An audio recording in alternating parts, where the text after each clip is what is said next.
G'day mate, 40 here. So I was just thinking about identity, thick identity versus thin identity. So thick identity is something usually that's rooted in history, where there are norms of behavior that are expected, right? There's a certain standard of behavior that's expected. So for example, if you have an identity as an Orthodox Jew, as a Christian, or as a parent, right, there are certain norms of behavior that go with that identity. Now, on the other hand, there are much more thin and transactional forms of identity. Usually identity that's around solving a problem. And I'm thinking about things that are ephemeral, like the rise and fall of the alt-right. That was a thin identity. It wasn't thick because it wasn't a sustainable way of life. It was a reaction in large part to the late Obama era collapse. But it was not something you could build life on, and it didn't really have norms of behavior that were expected from it. So if your primary identity is that of parent, right, that's an identity that I would expect would last a lifetime, right? If you identify as a parent now, that's a key part of your identity, then that's going to last you for the next 30, 40, 50, 60 years. Like even when you're 90 years old, you're still going to strongly identify as a parent. Now, in those intervening 60 years, your desire for political activism may wax or wane. You may change careers like 5 times. You may change your geography a dozen times. So compared to an identity like Los Angelino or San Franciscan, being a parent is much thicker. Being a parent, there are far more things that are expected of you, as opposed to being a resident of Los Angeles. There's not a lot of behavioral expectations that go with being a resident of Los Angeles. So about 11 years ago, a lot of people got into the Tea Party identity, right? And that became a center of great enthusiasm and activism. That was a thin identity. It largely died out and then transitioned into Make America Great Again identity. And some people went around to Trump rallies as a way of life, right? But going to Trump rallies as a way of life, that's a thin identity, because Trump can betray you at any time. He may lose. It's not a thick identity. So when you compare being a parent, right, to most other forms of identity, being a parent is so much thicker and stronger. I mean, for one, it lasts a lifetime. 2, there are a lot of behaviors that are then expected of you. There are, moral norms of what's right and wrong to do as a parent.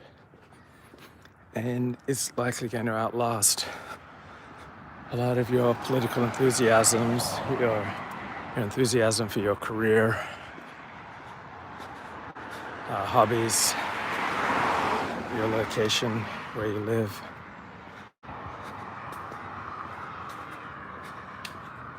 Now, most of my communal time is spent in Orthodox Judaism. So the primary framework for Orthodox Judaism is halakha, Jewish law. It's legal. And about 90% of Orthodox Jews are observant. Like about 90% of the people who identify as Orthodox Jews, they at least publicly keep the Sabbath, they at least publicly abide by Jewish law. You wouldn't catch them eating in McDonald's, dating or marrying a non-Jew. There are all sorts of behavioral expectations for Orthodox Jews. So So it's a very thick identity.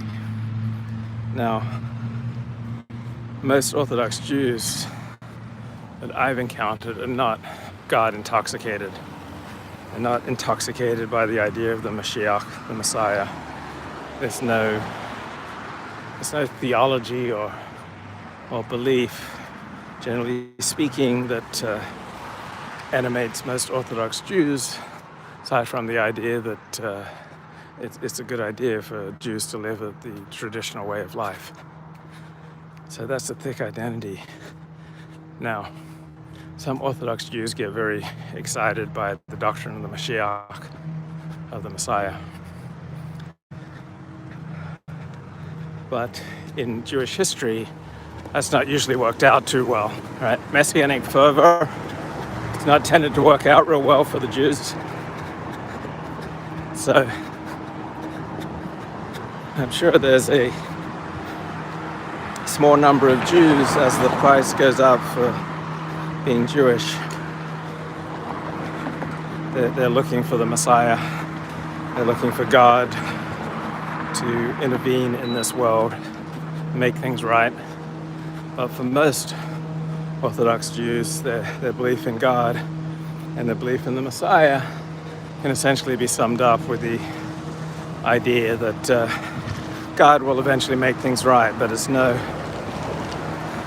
specific expectation for any intervention in one's lifetime. So that's my belief in the Messiah and my belief in God, that God will make things right. So I can go to sleep at night and I have the belief that either in this world or in the next world, God's going to make things right. But I don't expect that God's going to do any specific intervention in this world. I once read a book by a Reform rabbi called There Is No Mashiach, and You're It. You can guess where that goes. Right. So, even among Orthodox Jews, I don't recall having a serious conversation about the Mashiach, like when he's going to come, and are we living in the Messianic age? It's more an incantation. It's something you say because everyone else is saying it. There are some rabbis who are very excited by the doctrine, but compared to, say, the thick identity of being a parent, I don't think there are many Orthodox Jews who are more invested in, say, the Mashiach than they are in their identity as being a parent. And I've rarely encountered Orthodox Jews who are more invested, say, in their belief in God or their relationship with God than they are in being a parent. So coming with being a parent, that identity, there's so many repercussions. It's so thick. It's such a way to bond with other people, while a relationship with an unknowable, unseeable, untouchable, almighty God is a little abstract. Now, I knew a lot more Christians who seem to have like this vibrant personal relationship with God. But I mean, I know that works for some people, and I know works for some people in 12-step programs. But in Orthodox Judaism, I hear fairly little conversation about the reality of God intervening in our daily lives. With the growth of the Jewish state of Israel, the modern state, there's been quite a bit of Jewish talk about this is the beginning of the redemption, meaning that this is the transition to the Messianic age, or in the Messianic age. But this is usually some individual rabbis and Jewish activists, professional Jews, who are beating on the doctrine of the Mashiach as a way to gin up enthusiasm, right? So I grew up as a Seventh-day Adventist and was very much raised with the idea that the world's coming to an end, that I was told that Jesus was going to come back any day now. And it's now more than 50 years on, and of course that hasn't happened. So for people who take that kind of talk seriously and get really revved up by this is the end of time, Messiah is coming, they're bound to get disappointed. And so those are the types of, I think, thin identities that people would tend to burn out on. So having an identity like Tea Party or even Antifa or Black Lives Matter, I don't think that's going to provide the sustenance for a long life, particularly when compared to identity of being a parent or being a Christian or being a Jew. Because when you identify as a Christian or a Jew, you've got a community, all right, that binds you to other people. You'll participate in one particular community. So Los Angeles Orthodox Judaism is a particular culture, right? So people from New York may find large parts of Los Angeles Orthodox Judaism not congenial to them because it's so influenced by California culture, which is more relaxed and has much more attenuated ties of ethnicity, education, and religion. So many non-Californians, many people from the East Coast find that, say, Orthodox Judaism in California reminds them of conservative Judaism on the East Coast. Conservative Judaism in California reminds them of more relaxed Reform Judaism on the East Coast. So Orthodox Judaism is one identity, but it's tremendously affected by the particular place that you're in. Right? Different Orthodox synagogues have widely different culture. Right? You embed with entirely different types of people depending upon what Orthodox synagogue you attend. So even different Chabad synagogues or different modern Orthodox synagogues will have quite varied culture here in Los Angeles. So all identities are constructed, and they're continually constructed and updated and changing. But some of them are much more transactional and thin and fleeting and leave very little impact on you. And then others seize your soul. So having a particular belief about God in and of itself is not usually going to provide a thick identity. But if you connect to people in a particular community, meaning in a particular geographic area, and then it'll be usually people of socioeconomic status, and particularly if you then become a parent, then you're really embedded in a matrix where your identity is going to be thick, going to have so many layers, because you will have the religious layer, even though traditional Jews don't really talk that much about religion. It's a way of life. But you'll have that ostensible, say, what the non-Jews will call religion, but you've got that tribal tie, you've got rituals, but you've got a particular synagogue, and more than that, you've got a particular social circle. You've got bonds with people that may very well extend a lifetime. Right, there are a lot of Orthodox synagogues in Los Angeles, places like Young Israel Century City, where people grow up together, right, where they've known each other for 30, 40, 50, 60 years. And like they've worked for each other, they've done deals with each other, they've married each other.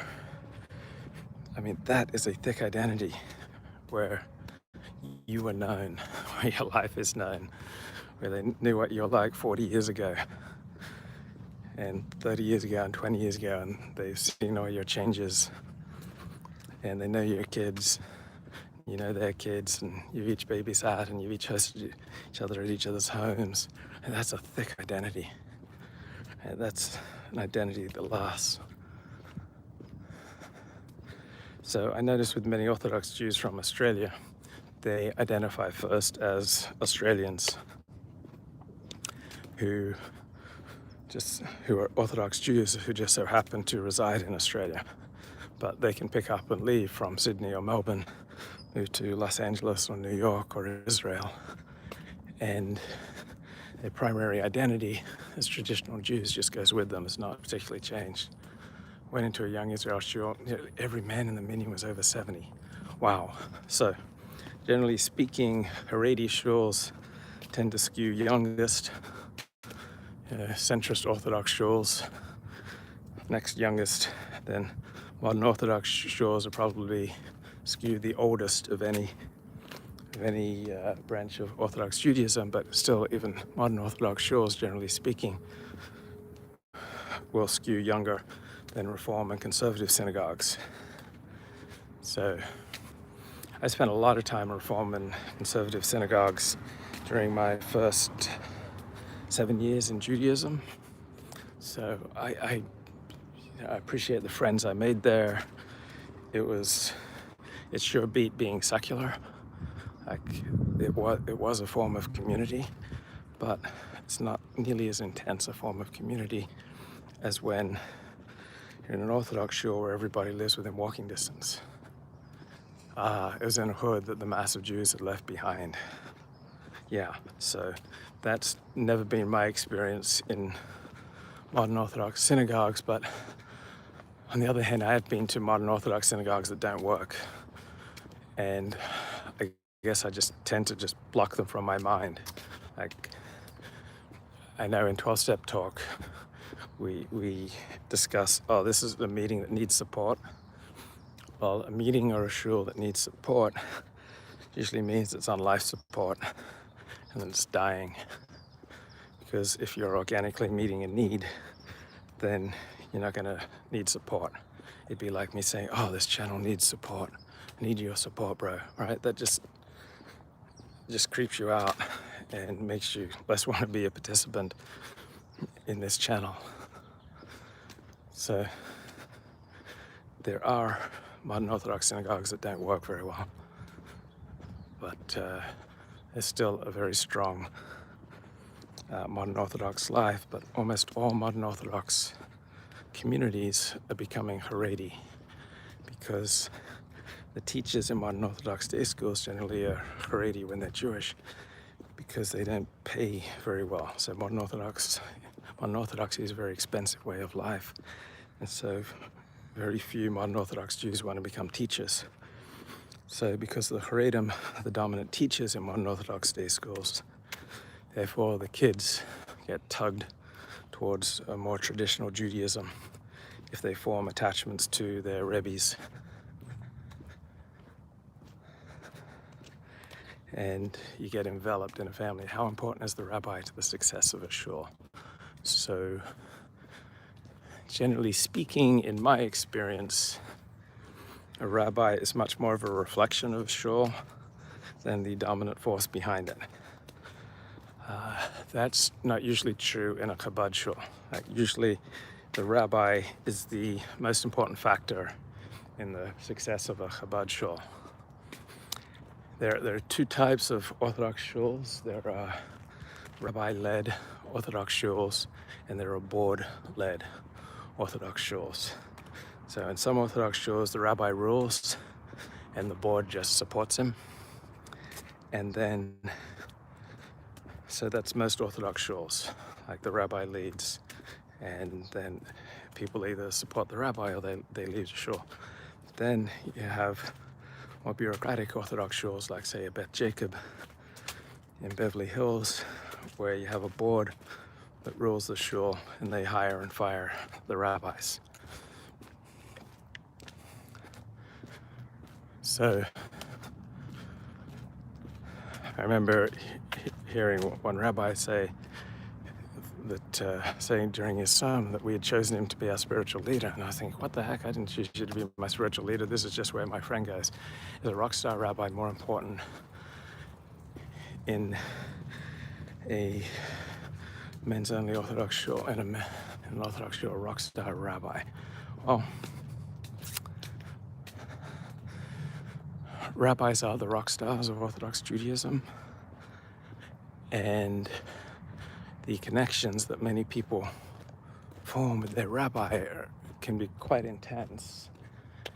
And so, yeah, there are a lot of shuls that are primarily the reflection of one man, the rabbi, and then maybe his children, like take the post after him.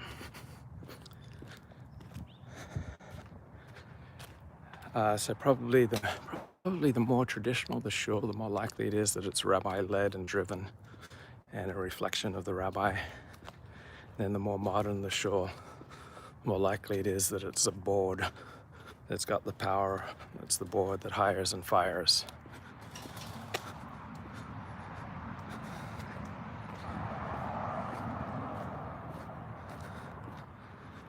Now, I think the primary determinant of whether people stay in a shul is usually not going to be the rabbi.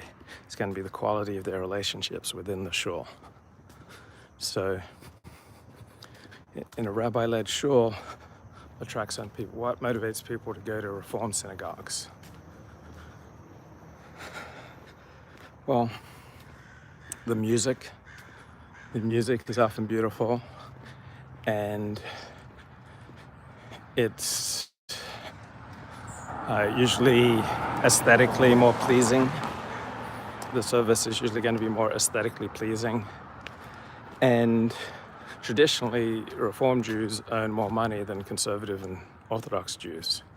So it was a place where people who would drive up in their Mercedes and their Beamers. Like I went to Stephen S. Wise Temple for my first 4 years in Los Angeles. And yeah, a lot of very, very rich people would drive up to shul in very nice cars, very successful people who worked in Hollywood, and professors and in the professions, and successful businessmen. So traditionally it's been that the more successful people went to Reform synagogues as opposed to conservative and Orthodox. So usually the aesthetics are better in a Reform temple. Like the building is nicer, the music is nicer.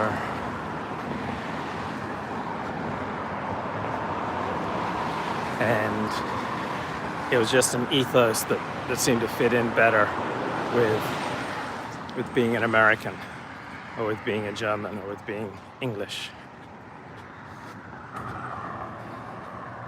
And it didn't make too many demands on you. So all forms of Judaism are ethnic clubs in a sense. So Reform Judaism is an ethnic club without mitzvah obligations, without commandments, without laws, with very few. And a conservative synagogue was an ethnic club with a moderate amount of ritual requirements, Jewish law requirements. And I remember a tremendous feeling of social solidarity in conservative synagogues, and the people were just happy you showed up. Also in Reform, to an extent. In Reform and conservative, people are just happy you showed up. And if you know something about the week's Parsha, you're a rock star. So I remember when I would attend a Reform temple, a lot of people thought I was a rabbi because I was like really passionate about my Judaism. So normally people are not passionate about their Judaism in Reform and conservative synagogues. So which denominations has the best kiddush?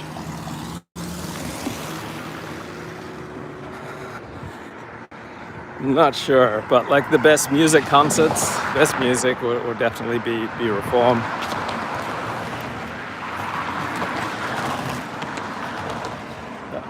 I think the primary thing that determines where you go to shul is where are your friends, all right? So wherever your friends go, that's where you will go. And what the rabbi says is going to be very secondary to that, or the type of davening prayer service is going to be secondary to where your friends are. Because friendships, where you're embedded in a matrix of friendships and relationships, that is thick identity. Like that will very well last a lifetime. And that will flow all through your life, from your professional life to your hobbies, to business. you'll often find that reinforced, reflected, and shaped and influenced and interpenetrated by your friendships.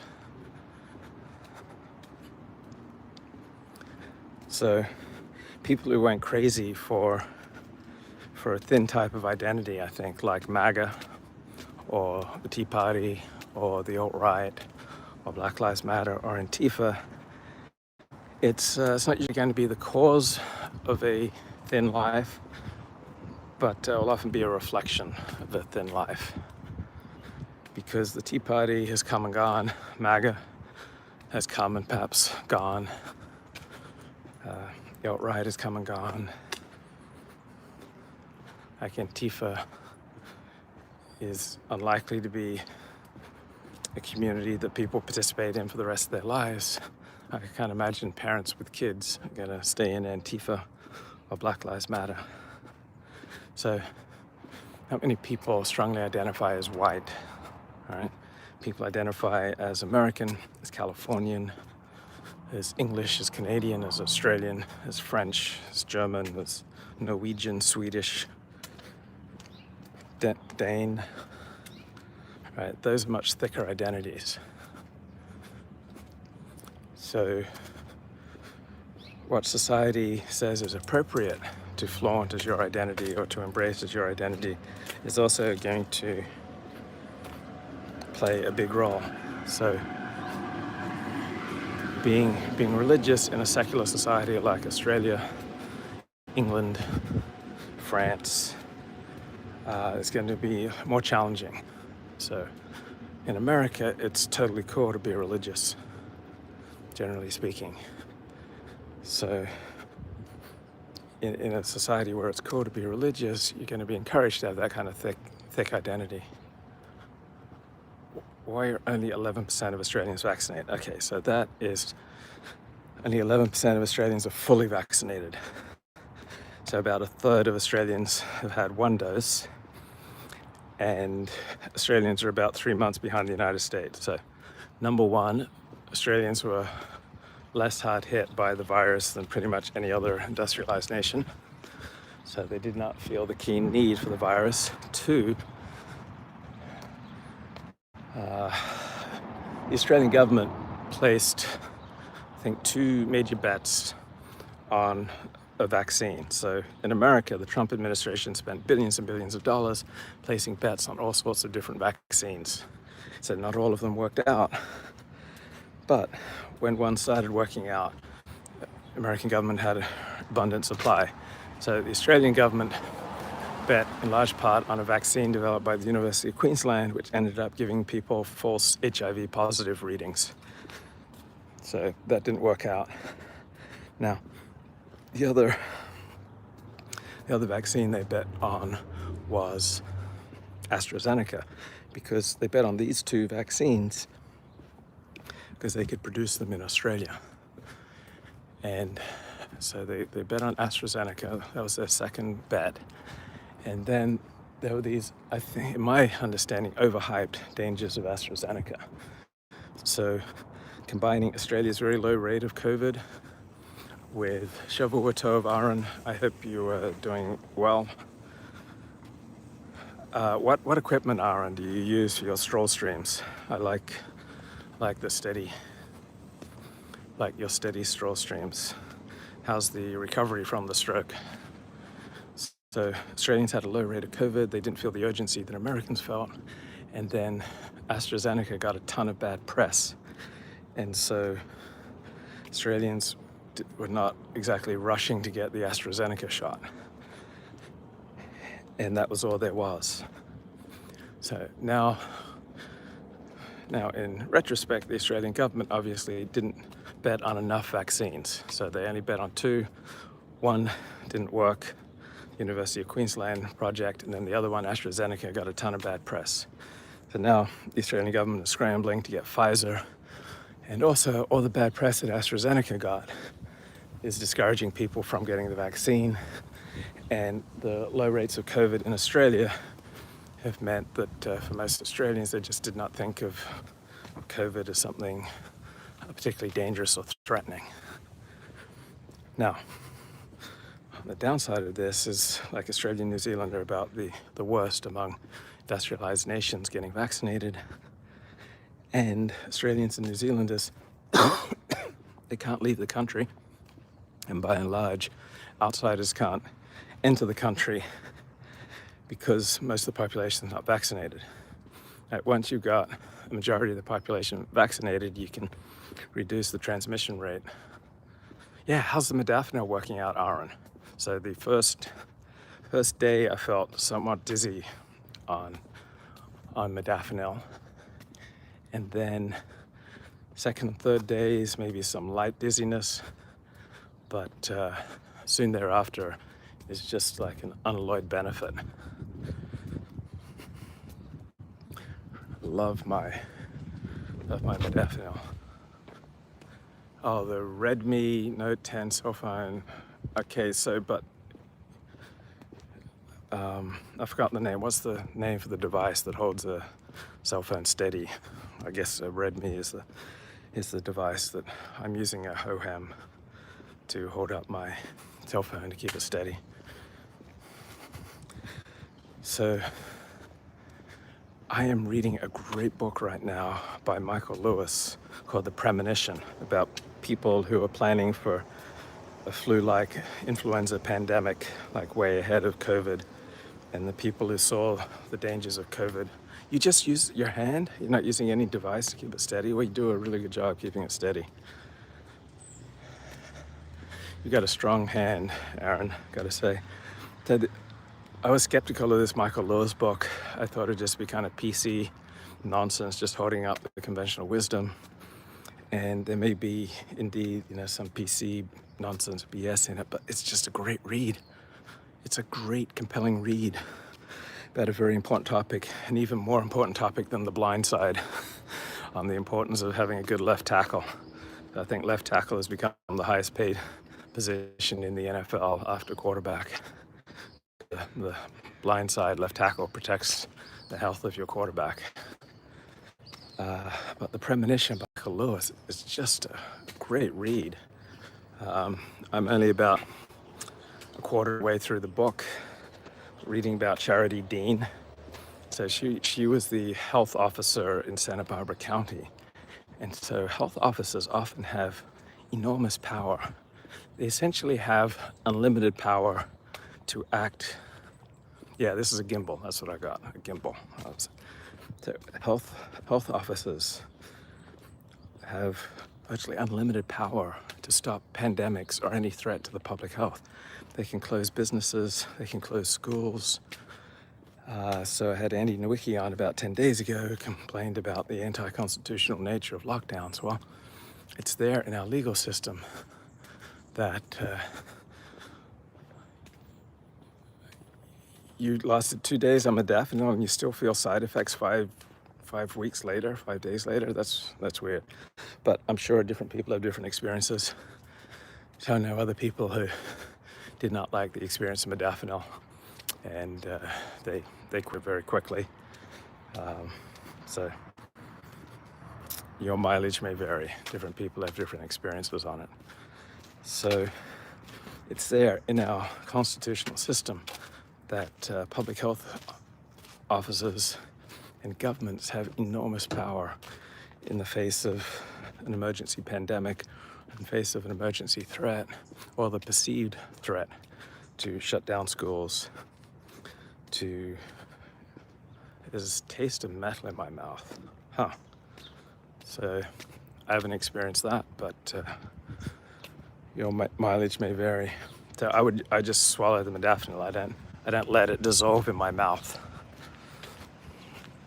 So when it does get caught in my mouth before I can swallow it, yeah, there's definitely a metallic taste, but I find it quite temporary.